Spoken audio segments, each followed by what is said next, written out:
I'm Terry Shepard. Being a confident podcast guest is a skill that can be learned. And that's why I wrote How to Become a Dynamic Podcast Guest and Sell Stuff. It's a sweet and short primer that teaches you about the gear, the appearance, and the messaging that can grab and hold today's micro attention spans and motivate your listeners to take action. How to Become a Dynamic Podcast Guest and Sell Stuff. The digital version is just $1.99 at Amazon. Grab your copy today and sell more books tomorrow. In Conversation with Terry Shepard, award-winning broadcaster, narrator, and author. A deep dive into the writer's craft with the artists and support systems who create the stories we love. What if the person you trust most with your unborn child suddenly disappears just days before the baby is due? That chilling question drives Danielle Girard's new thriller, Pinky Swear, a pulse-pounding exploration of motherhood, betrayal, and the razor-thin line between love and obsession. On the 25th anniversary of her debut novel, a book she sold while pregnant with her daughter, Danielle returns with her most emotional and visceral story yet. It's a haunting tale that asks, how well do we really know the people we love most? Critics are calling Pinky Swear visceral, tense, and shocking, and a triumph of character-driven, thrill-packed storytelling. But beneath the suspense lies something deeply human, a meditation on the power of connection, the cost of trust, and what it takes to open our hearts again after betrayal. Danielle Girard, it is always a pleasure. Welcome back. Thanks for having me, Terry. Wow, I got goosebumps when that sounds so powerful. I love it. Well, your books are not my genre, but your writing is. I have this with you, Anne-Marie Sutro, is that I get nightmares and stomach aches when I read it, but it's such beautiful prose Thank you. that I can't put it down. Thank you. I'm Congratulations. Congratulations on 25. That's I great. know. Good Lord. I know. Yeah, I've been at this forever. I was obviously 12 when I published my first book, no question. I guess if I was pregnant with my daughter, I had to have been at least 20. But anyway, it was a while ago. Was it therapeutic to write this story? Yeah, I went through a really gnarly divorce after 30 years. And I had started Pinky Swear all my stories before this one were traditional detective stories. Somebody in law enforcement, and the stories are personal, so it's not to say that they weren't, but I think when that all unfolded in my life and I was in the sort of some distance into the book as a detective story, I was like, wait, this can't be a detective story. I really wanted to dig into what it is like to be betrayed by somebody you've known and loved literally since you were a child. And in my case, my ex-husband and I met when I started dating when we were 21, got married when I was 23. I was married for almost 30 years. And then I found out he had a 2.5-year affair with his massage therapist. And it really changed the way I looked at everything. And that is actually the book I'm working on now. The book that will follow Pinky Swear is called Happy Ending. And it is about a woman whose husband has a long affair with a massage therapist. And someone does die, not in my real life story, but in the fictionalized version of it.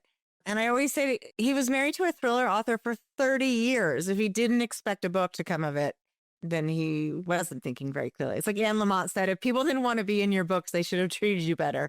But Pinky Swear, I went back to that book and thought, there were 3 best friends in high school. One of them dies tragically their senior year, and the 2 sort of lose touch, which I think happens when that kind of situation. And Mara, who is the surrogate, shows up on Lexi's doorstep, escaping an abusive marriage. And of course, Lexi takes her in. And over the course of reuniting, Mara learns that Lexi wants a baby and agrees to be her surrogate. And all seems just perfect to Lexi, right? The person you trust, who's known you forever, who's going to carry your baby. And then 4 days before the baby's due, Mara disappears. And suddenly, the 16 years between when they'd seen each other, all the questions of where Mara's been and there's all these lies that start to emerge. And whether or not they're benign or not, Lexi has to go and figure out what has happened and where Mara's gone. And there's this idea that she's potentially going to lose a child she's never even met, which I think that was the moment when I felt that. Because of course you're a parent, I'm a mother. Our children are the most important thing to us. Family is the most important thing to me. And nothing's more terrifying than the idea of losing a child, and then to have it be a child you don't even know, you've never held. It's just a whole another level of heartbreak. So it just was so, for me, propulsive and emotional right from the very beginning. One of your quotes that really stands out for me is, good people have ugliness and bad people have goodness. How does that play out in Pinky Swear? Yeah, I think it plays out in all of life, right? I think there's ugliness in all of us, right? So we want to look at a villain. And in this case, you could look at Mara, who's the surrogate, as the villain and be like, if she takes off with this baby, then she's bad. But of course, it's not that easy, right? It's not that simple. And I think there's something really lovely about the nuance of darkness and evil. And because of course Disney villains are all bad or 90% bad. And I think in reality, we probably all live somewhere between 30 and 70. And we all do things that we regret. We all make bad choices, and good people make bad choices and bad people make good choices. I think it's much more interesting to read about characters who aren't so black and white. And I think I can say that about myself and my ex-husband now. I can look at what he did and think that's an evil thing. What he did is evil. It's not, I don't know. It's in any way, it was not very nice. But also there's lots of goodness to him too. So it's not so, and I'll throw him under the bus 6 ways to Sunday. But on the flip side, like, he's a great dad. He's been a great dad to my kids. We have lots of great memories. So nothing is quite as simple. I think it's so much easier if you could just put somebody in a category. That guy's a jerk and that woman's wonderful. And that's all there is to it. And of course, it doesn't work that way. One of the things that I've really enjoyed about our relationship is reading your older stuff and watching how your writing process has evolved. What do you think's changed most about the way you approach a story? Oh, patience. I think I'm still not very patient. But I think back in the day when I published Savage Art, as you said, I was when the book came out, my daughter was 8 months old.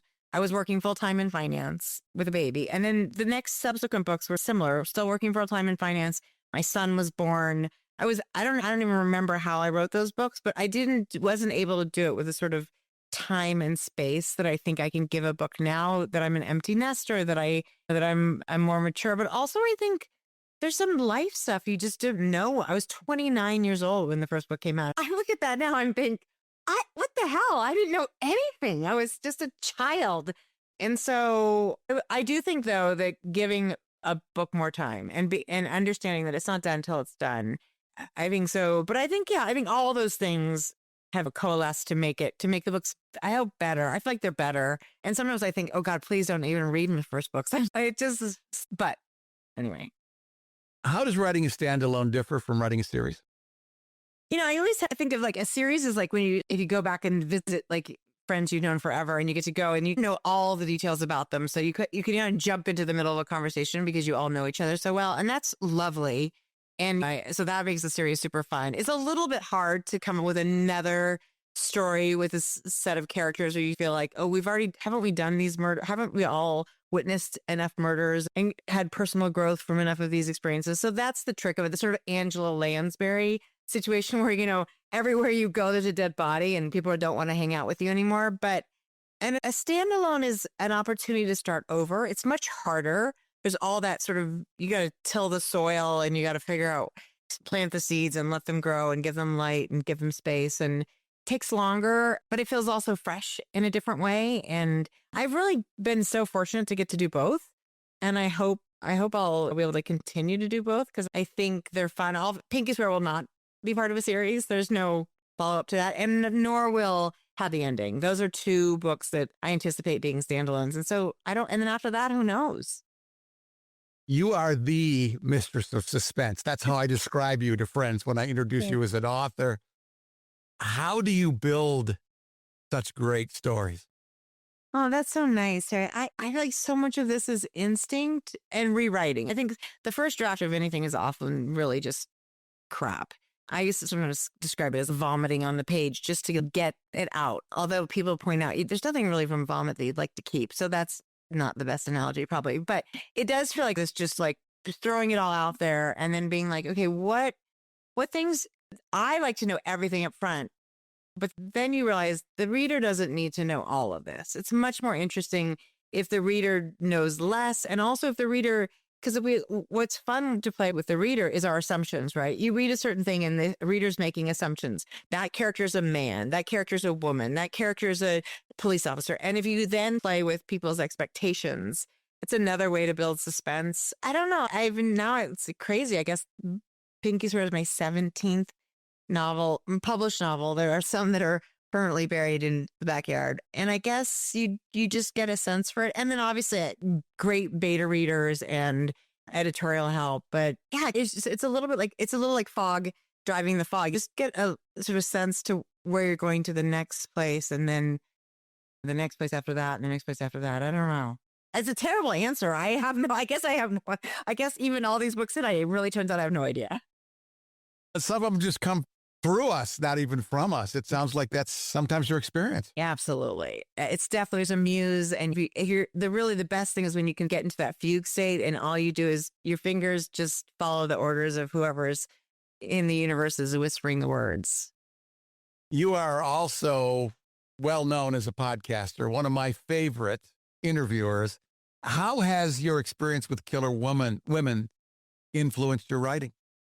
Gosh, Killer Women started in the pandemic. It was so lonely. I'm in Montana, and there's not a lot of thriller writers in Montana. I think it's just, first of all, it's nice to hear from really incredibly everybody from the debut authors to the Lisa Jewells and the Sandra Browns who are like, this is the hard part. Sandra Brown says she looks at her bookshelf every time she's about to start a book. She looks at her bookshelf and says, Sandra, you've got 117 or whatever it is, New York Times bestsellers.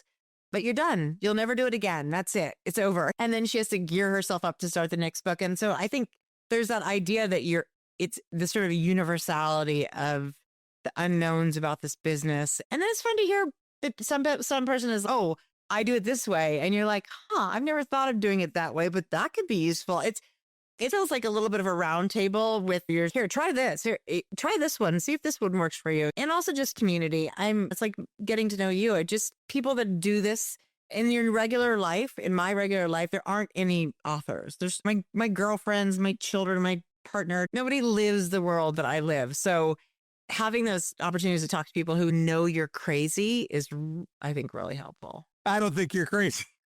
Come on. Yeah. Yes. No. If you are, so am I. Yeah, I'm not going to disagree with that either. I think everybody in this business is a little crazy. Danielle Girard is our special guest. We're talking about Pinky Swear. DanielleGirard.com is her website.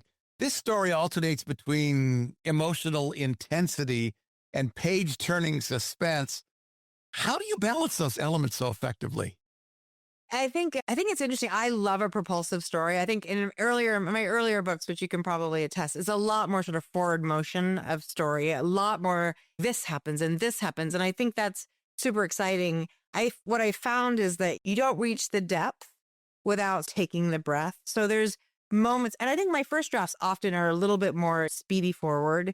And then when I look at it as I go back, I think, okay, but this is a moment where, yes, she's on the run or whatever, but she needs to have a beat to really focus on what has happened and where she is and how desperate this time is or how high the stakes are. And so then I think you find, without doing it all the time, because that we know really slows momentum, you find those moments where you can show a little bit more about her character and the situation and her, oftentimes it's her desperation, and you just weight it down a little bit more. And that's, I think, what gives books really beautiful emotional depth. And I read 100 books a year, and there's like people like Frederick Bachman, I'm not a thriller writer, obviously, but I read his lines and I listen to his lines, and I'll listen to a book and then I'll buy it and then I'll underline it. Sometimes just hearing people's sentences over and over makes you think, okay, that's a beautiful way to describe that thing. How can I describe this thing over here in a way that is a third as beautiful, because he's Frederick Bachman. But you know what I mean? I think, yeah. And again, it's practice and patience. It's also, I don't think I realized that really a book is, you don't write 3 versions of a book. You write like 16 drafts of a book before it's ready. And the business today is a mess. It's just absolutely probably the worst time to be a writer and the best time. It's never been easier to get a book published, but it's never been harder to get a book sold. How do you juggle all of that? Yeah, it's funny.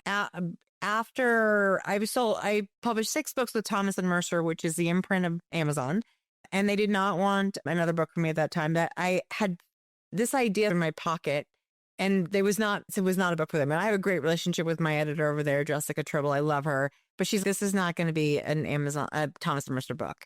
So then I actually left my agent. It was like my marriage was ending. My agent was a little bit, we'd done wonderful work together. She's fabulous. I love her, but it felt like our time had come. And I thought, well, I'm going to start over. I'm going to just clear the slate. I might as well just clear it all. So I left my agent and filed for divorce and wrote Pinky Swear the way I wanted to write it, which was this much more emotional, a little bit slower paced, more literary, more sort of prose focused, and more personal story. And I pitched it to a new agent I pitched it to a lot of new agents. Let's be clear. I sent it out a lot. And for a while I thought, okay, that's it. 16 books and my career is over because I can't find an agent who loves this book. But I did. I found Danielle Girard, who is an incredible agent. And she put me through the paces. We rewrote the book again. And then we sold it at auction. So it's been the best, biggest experience I've had in my career. And I'm with the Emily Bessler imprint at Atria Books, which is part of Simon & Schuster. And they've done such a beautiful job. You can probably see it on my shelf, but the cover, everything is so gorgeous. And yeah, but you're right. It's an impossible time. And still it's impossible because what you need to do to publicize your own story, your own book, and create crowds wherever you go. I'm doing a really pretty big book tour, and I'm really hoping to reach out to audiences and have people figure out where they're either close by and to come join me in bookstores. Just to see faces and warm bodies in chairs you have no idea what that means to an author, to just show up and smile when I'm up there. I'm not a very good in person. I get really nervous. And so if somebody's just in the audience, to be like, you're okay, you can do this. But I don't know. It's also, what else would I do, Terry? I couldn't do anything else. I'm wasted for the corporate world for sure. So It's a special type of person who can make a life as an author, isn't it? it really is. And I'm so fortunate. I know how lucky I am, and I know how lucky I've been with the book deals I've gotten and the ability to have books that sell for a long time. And because it's an impossible business, and I think you have to basically not be able to not do it. There's my double negative. So you have to be able to say there's nothing else I could possibly do in this life other than write books, because otherwise anything is smarter, anything is easier, except maybe acting. Acting seems like it would also be awful. But I think it's just, if you're driven to do it, you're driven to do it. What do you hope people will take away from their encounter with Pinky Swear? I really think one of the lessons of Pinky Swear is about forgiveness, and it's about loving somebody despite the things they do and the choices they make, and finding the way through real heartache to the other side. That's what it was for me. And it was such a fun book to write. And it was, I don't know, I hope they enjoy it. I hope it's a fun, fast read, but I also hope there's something lasting that after you turn the page, you think, wow, okay, could I have handled that the way she handled it? Would I have handled it that way? And there's other factors, the main character's husband and her stepsons and their and other friends. There's a lot of characters who are really impacted by what happens to this surrogate and the baby. You've done a zillion of these interviews. You've been asked a zillion questions. Is there one that you've never been asked that you wish you had? Oh, gosh, Terry, you're so good at this. I don't know. I love the opportunity to talk about the love of the books and the love of the story. And I think you captured it with the sort of, why do we do this crazy thing we do? The hardest thing in the world for an interviewer is to interview someone that they love and someone that is their friend. Oh. And I feel very grateful that Danielle Girard is one of mine. Her book is Pinky Swear. The website is daniellegirard.com. This is wonderful, kiddo. Thanks so much for the interview. Terry, thank you so much for having me. And you too are such an amazing friend. I'm the lucky one. Everybody, thanks so much for listening today.